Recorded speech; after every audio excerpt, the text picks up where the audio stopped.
Hello friends, welcome to study tricks. दोस्तों, इस lecture series में हम डिस्कस कर रहे हैं यूपी जी के।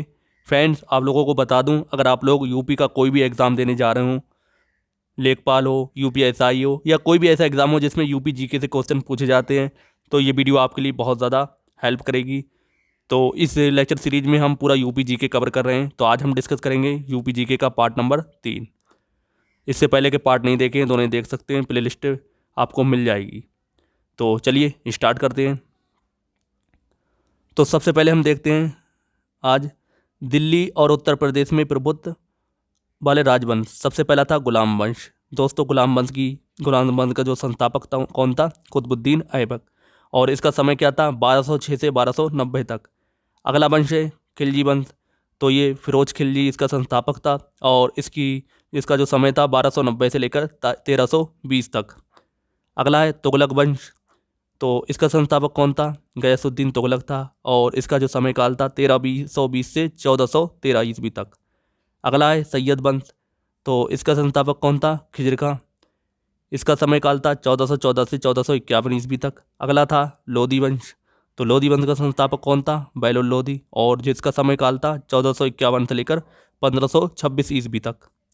अगला था मुगल वंश।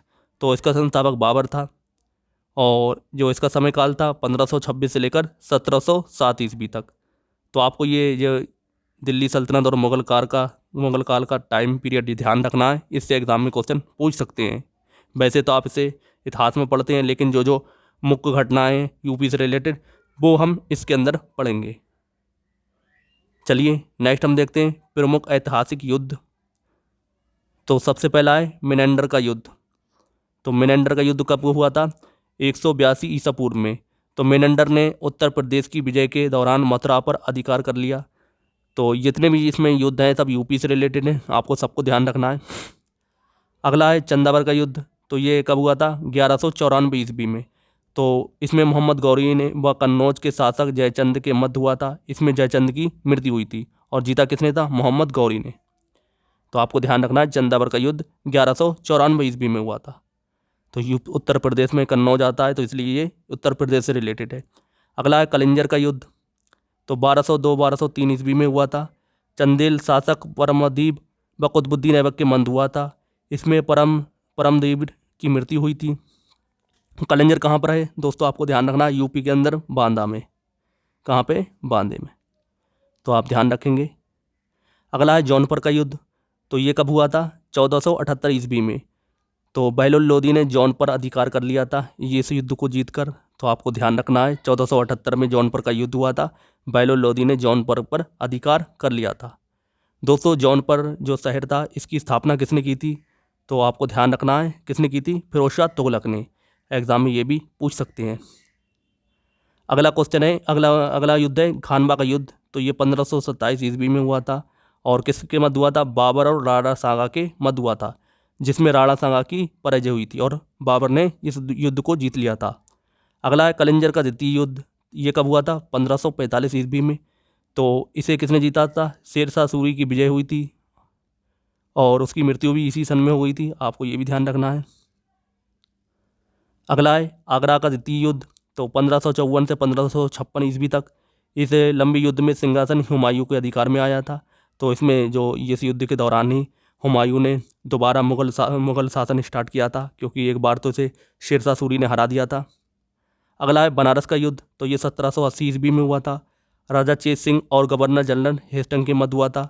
इसमें राजा चेत सिंह की पराजय हुई थी और गवर्नर जनरल हेस्टिंग की क्या हुई थी? विजय हुई थी। आपको ये भी ध्यान रखना है। अगला है मथुरा का युद्ध। ये कब हुआ था? 1804 ईस्वी में। मराठों और अंग्रेजों के मध्य हुआ था, जिसमें जनरल लेक पराजित हुआ और मथुरा के और आसपास के क्षेत्र पर मराठों का अधिकार हो गया था। तो ये इंपॉर्टेंट युद्ध है, आप इसे ज़रूर ध्यान रखेंगे। अगला युद्ध देखते हैं। अगला युद्ध था चेनाट का युद्ध। तो ये कब हुआ था? 1857 ईस्वी में। तो इसमें अवध की बेगम हजरत महल और अंग्रेज़ों के मध्य, जिसमें अंग्रेज़ों की विजय मिली। 6 सितंबर 1857 ईस्वी को अवध पर अंग्रेज़ों का अधिकार हो गया था। तो आप इस चीज़ को ध्यान रखेंगे। नेक्स्ट हम देखते हैं उत्तर प्रदेश में महत्वपूर्ण मध्यकालीन इमारतें। तो इससे एग्जाम में बहुत क्वेश्चन पूछते हैं। तो सबसे पहले इमारत का नाम है, उसका निर्माता कौन है और स्थान यानी कहाँ पर स्थित है।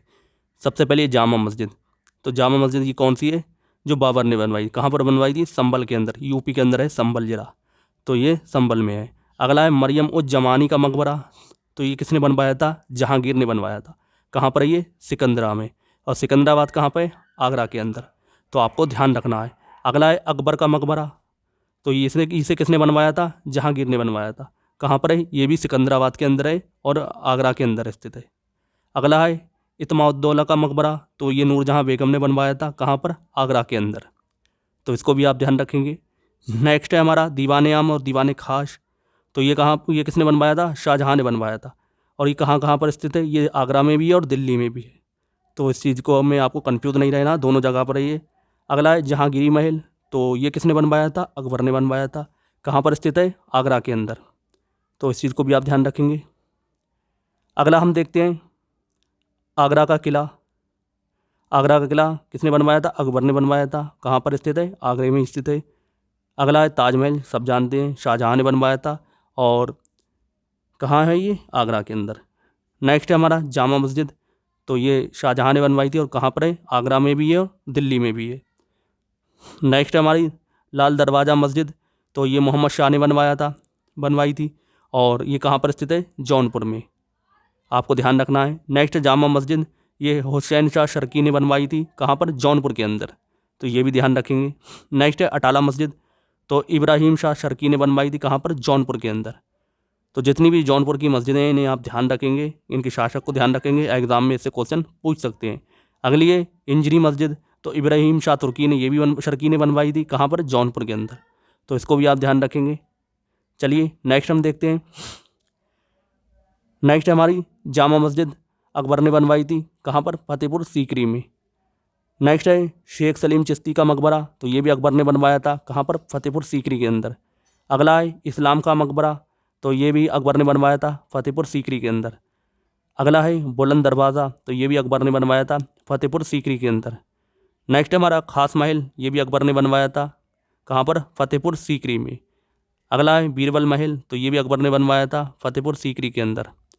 नेक्स्ट है हमारा जोधाबाई महल, तो ये भी अकबर ने बनवाया था, फतेहपुर सीकरी के अंदर।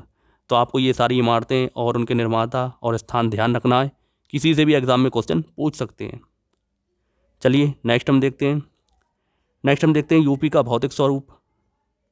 तो सबसे पहले हम देखते हैं भौतिक दृष्टि से उत्तर प्रदेश 77.77 डिग्री 3 मिनट पूर्वी देशांतर से 84 डिग्री 39 पूर्वी देशांतर तक है, तथा 23 डिग्री 52 मिनट उत्तरी अक्षांश से लेकर 30 डिग्री उत्तरी 28 मिनट उत्तरी अक्षांश के मध्य स्थित है।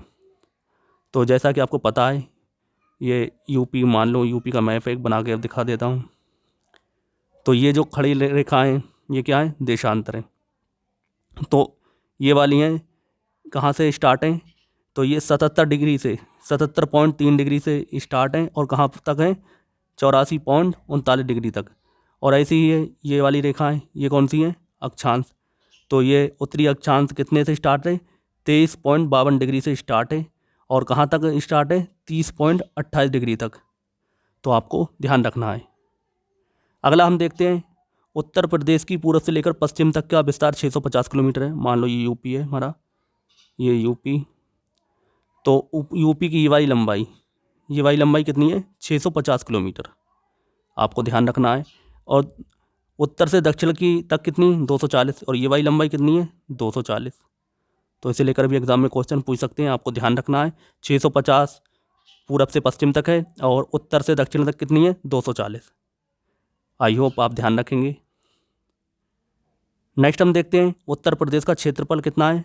तो कितना है, 2,40,928 वर्ग किलोमीटर। आप इसे ध्यान ज़रूर रखें। कैसे ध्यान रखें, 240,928 2 से 3 बार कह लेंगे, आपको आसानी से याद हो जाएगा। 240,928 वर्ग किलोमीटर। अगला है क्षेत्रफल की दृष्टि से उत्तर प्रदेश भारत में राजस्थान, मध्य प्रदेश, महाराष्ट्र के बाद चौथा स्थान है, आपको पता ही होगा। जनसंख्या की दृष्टि से उत्तर प्रदेश का प्रथम स्थान है, ये भी आप ध्यान रखेंगे। विश्व के 5 देश ऐसे हैं जिनकी जनसंख्या उत्तर प्रदेश से अधिक है, तो आपको ये भी पता होगा, आपको ध्यान भी रखना अगर नहीं है पता तो। अगला है उत्तर प्रदेश भूगर्भिक दृष्टि से भारत के प्राचीनतम गोंडवाना लैंड का भाग है। आपको ये भी ध्यान रखना है, उत्तर प्रदेश किसका भाग है? गोंडवाना लैंड का। ये भी एग्जाम में क्वेश्चन पूछ सकते हैं। अगला है विंध्याचल पर्वत श्रेणियों में स्थित होने के कारण इन चट्टानों को विंध्यग्रम की चट्टानें कहा जाता है। ये भी ध्यान रखेंगे। अगला पॉइंट है हमारा आद्यकाल में निर्मित नीच शैलों को बुंदेलखंड में बुंदेलखंड नीच के नाम से जाना जाता है। तो आपको ये ध्यान रखना है दोस्तों, बुंदेलखंड कौन सा है? अगर यूपी का हम मैप बनाते हैं तो यूपी का मैप है तो ये वाला भाग हमारा कौन सा कहलाता है? बुंदेलखंड। अगला पॉइंट है हमारा प्राचीन कॉप मिट्टी को के निक्षेपों को बांगर और नवीन विक्षोभों को खादर नाम से जाना जाता है।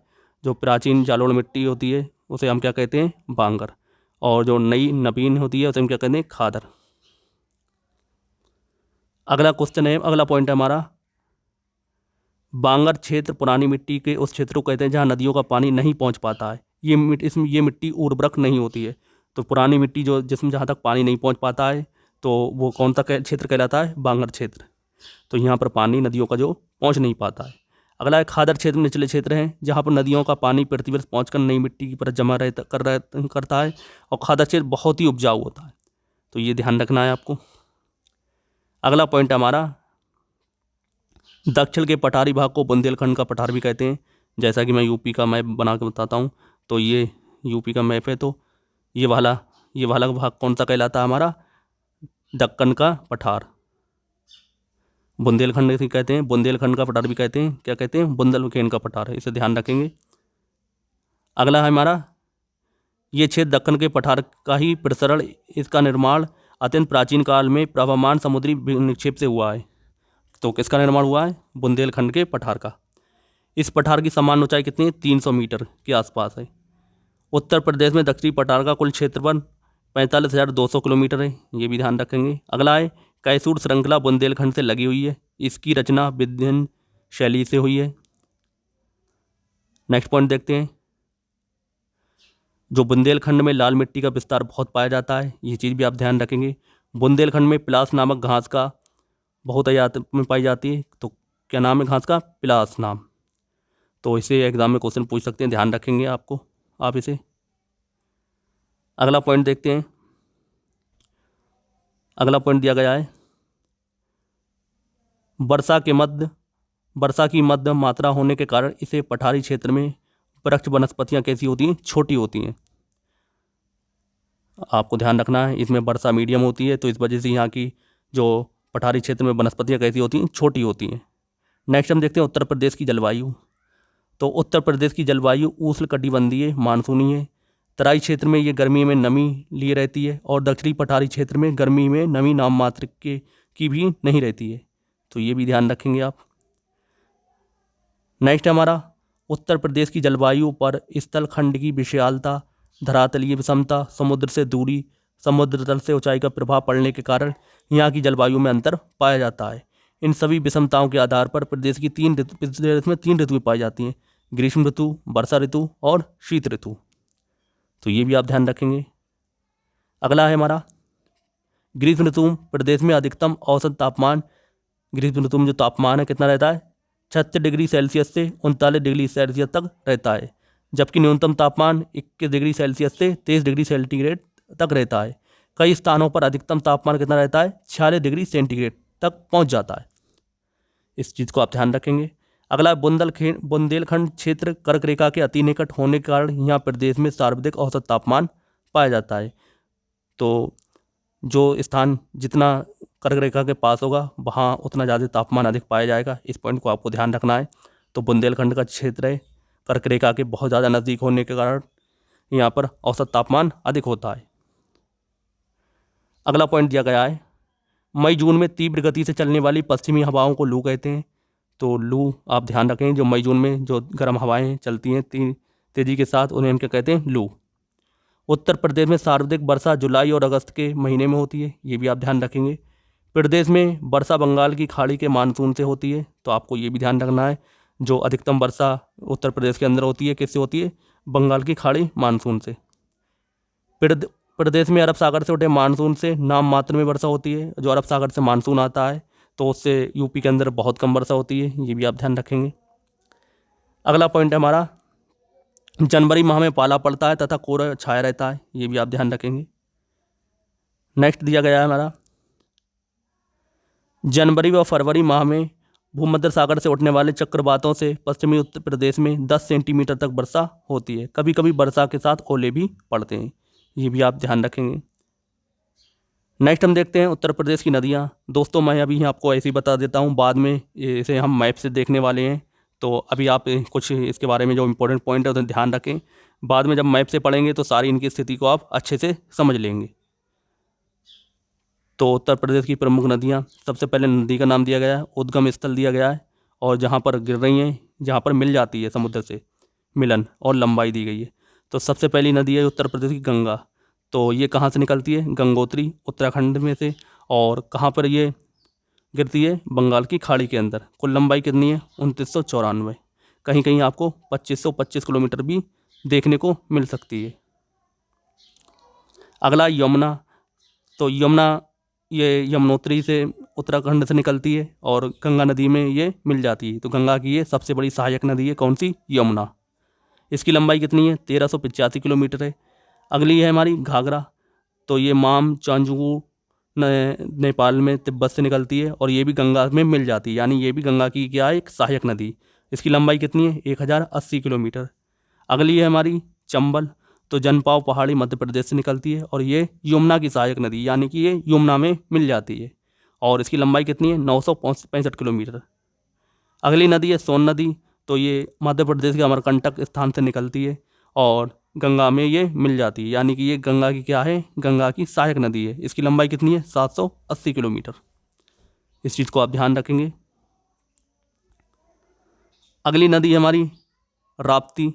तो ये लघु हिमालय से निकलती है, नेपाल में से, और किस में मिलती है? घाघरा में, यानी कि ये घाघरा की सहायक नदी है। तो इसकी जो लंबाई है कितनी है? 640 किलोमीटर। अगली नदी है रामगंगा। तो ये भी लघु हिमालय नेपाल में से निकलती है और ये गंगा में मिल जाती है, तो ये भी गंगा की सहायक नदी है। इसकी लंबाई 600 किलोमीटर है। अगली नदी हमारी बेतवा। तो विंध्य पर्वत से मध्य प्रदेश से निकलती है और यमुना में मिल जाती है, तो ये यमुना की सहायक नदी है, कौन सी? बेतवा। और इसकी लंबाई कितनी है? 480 किलोमीटर। अगली नदी है सिंध। तो नैनबास टोंक राजस्थान से निकलती है और यमुना में मिल जाती है, तो आप इसे सिंधु से कन्फ्यूज ना हो। तो इसकी लंबाई कितनी है? 416 किलोमीटर। अगली हमारी केन नदी। तो ये कैमूर की पहाड़ियों से निकलती है और यमुना की में मिल जाती है, यमुना की सहायक नदी है। लंबाई कितनी है? 308 किलोमीटर। अगली हमारी टोंस नदी। तो ये कैमूर की पहाड़ियों से निकलती है और ये गंगा में मिल जाती है, यानी गंगा की सहायक नदी है। इसकी लंबाई कितनी है? 265 किलोमीटर। अगली है हमारी शारदा नदी। तो इसकी जो कहाँ से निकलती है? मिलान हिमनद से निकलती है, कुमायूं उत्तराखंड के अंदर से, और घाघरा में मिल जाती है, तो घाघरा की ये सहायक नदी है। तो इसकी लंबाई कितनी है? 160 किलोमीटर। इसी को क्या कहते हैं? काली नदी। अगला हम देखते हैं उत्तर प्रदेश की प्रमुख झीलें। तो उत्तर प्रदेश में झीलों का अभाव है, यहाँ इस झीलों का विवरण निम्न प्रकार है। तो अभी हम ऐसे ही देख लेते हैं, बाद में इसे भी हम मैप से देखेंगे। तो सबसे पहली है कीठम झील। तो कीठम झील आगरा के अंदर स्थित है। अगली है हमारी टंडावारी ताल। तो मिर्ज़ापुर के अंदर है ये। नेक्स्ट हमारा करेला मोहना। तो ये कहाँ पर है? लखनऊ में। अगला है मुगताल और बिसैया। तो ये रायबरेली के अंदर है। नेक्स्ट हमारा बेती और तथा नैया। तो ये कहाँ पर है? प्रतापगढ़ में। तो इसे भी आप ध्यान रखेंगे। चलिए नेक्स्ट हम देखते हैं। नेक्स्ट हमारे मुगताल तथा बिसैया, ये तो हो गया। अगला है राजा का बांध और लोधी ताल व भोजपुर। तो ये भी सुल्तानपुर के अंदर है, इसे ध्यान रखेंगे। अगला है मोती और गौर। तो ये रामपुर के अंदर है। नेक्स्ट है कुंद्रा समुंदर, ये उन्नाव के अंदर है। अगला है बल्हा पारा। तो ये कहाँ पर है? कानपुर के अंदर। अगला है मोराय। तो ये फतेहपुर में है। नेक्स्ट हमारा औंधी ताल। तो ये वाराणसी के अंदर है, तो इनको भी आप ध्यान रखेंगे। नेक्स्ट हम देखते हैं। नेक्स्ट आपको दिया गया है उत्तर प्रदेश के नदियों के किनारे जो शहर स्थित हैं, तो नगर स्थित हैं, उन्हें ध्यान रखेंगे। तो इससे एग्जाम में क्वेश्चन पूछ सकते हैं। पहला है गंगा नदी के किनारे कौन कौन से नगर हैं? गढ़मुक्तेश्वर, शोरो, फर्रुखाबाद, कन्नौज, कानपुर, वाराणसी, मिर्ज़ापुर। तो आपसे एक क्वेश्चन पूछते हैं, उत्तर प्रदेश के अंदर गंगा नदी के किनारे सबसे बड़ा शहर कौन सा है? तो आपको ध्यान रखना है कानपुर। तो इसे लेकर एग्जाम में क्वेश्चन पूछा जा चुका है, आगे भी पूछ सकते हैं। गंगा यमुना का संगम पर इलाहाबाद है, यानी कि प्रयागराज। नेक्स्ट है यमुना, तो यमुना सहारनपुर, मथुरा, वृंदावन, आगरा, बटेश्वर, कौशाम्बी और हमीरपुर, ये सब यमुना नदी के किनारे स्थित हैं। अगला है गोमती नदी, तो ये गोमती नदी के किनारे कौन सा शहर स्थित है? लखनऊ। अगला है सरयू नदी, अयोध्या स्थित है इसके किनारे पर। अगला है रामगंगा, तो रामगंगा के किनारे कौन सा है? बरेली। आपको ये ध्यान रखना है। अगला दिया गया है उत्तर प्रदेश के प्रमुख बांध, तो सबसे पहला है माता टीला बांध, तो ये किस नदी पर है? बेतवा नदी पर। और किस जिले में है? झांसी के अंदर। अगला है गोविंद बल्लभ पंत सागर, यानी कि इसी बोलते हैं रेहन, तो ये रेहन नदी पर स्थित है। कहाँ पर? सोनभद्र में। अगला है पारीक्षा, तो आपको ध्यान रखना ये बेतवा नदी पर है, झांसी के अंदर। अगला है कालागढ़, तो ये रामगंगा नदी पर स्थित है, ध्यान रखना आपको। अगला है गोविंद सागर शहजाद, तो ये शहजाद नदी पर स्थित है, ललितपुर के अंदर। अगला है रोहिणी, तो ये रोहिणी नदी पर स्थित है, ललितपुर के अंदर, तो इसको भी आप ध्यान रखेंगे। नेक्स्ट हम देखते हैं, अगला है हमारा सुकोमा डुकोमा, तो ये कहाँ पर है? बेतवा नदी के किनारे स्थित है। कहाँ पर? झांसी के अंदर। अगला है चंद्रप्रभा, तो ये चंद्रप्रभा नदी के किनारे स्थित है। कहाँ पर? चंदौली के अंदर। अगला है मुशाखंद, तो ये कर्मनाशा नदी के किनारे स्थित है, चंदौली में। अगला है काठी, तो ये रामगंगा नदी के किनारे स्थित है। कहाँ पर? बिजनौर में। अगला है रामगंगा, तो ये कहाँ पर है? रामगंगा नदी किनारे और बिजनौर में। अगला है जिरगो, तो जिरगो नदी किनारे स्थित है, मिर्ज़ापुर में। अगला है जामनी, तो जामनी नदी किनारे स्थित है, ललितपुर में।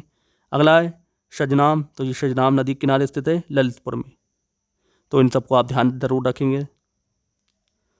तो दोस्तों ये था यूपी जीके का पार्ट नंबर 3। आई होप आपको ये वीडियो पसंद आया होगा। पसंद आया तो वीडियो को शेयर करना ना भूलें।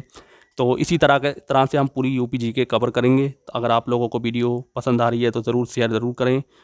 तो मिलते हैं नेक्स्ट वीडियो में नए पार्ट के साथ। तब तक के लिए जय हिंद, जय भारत।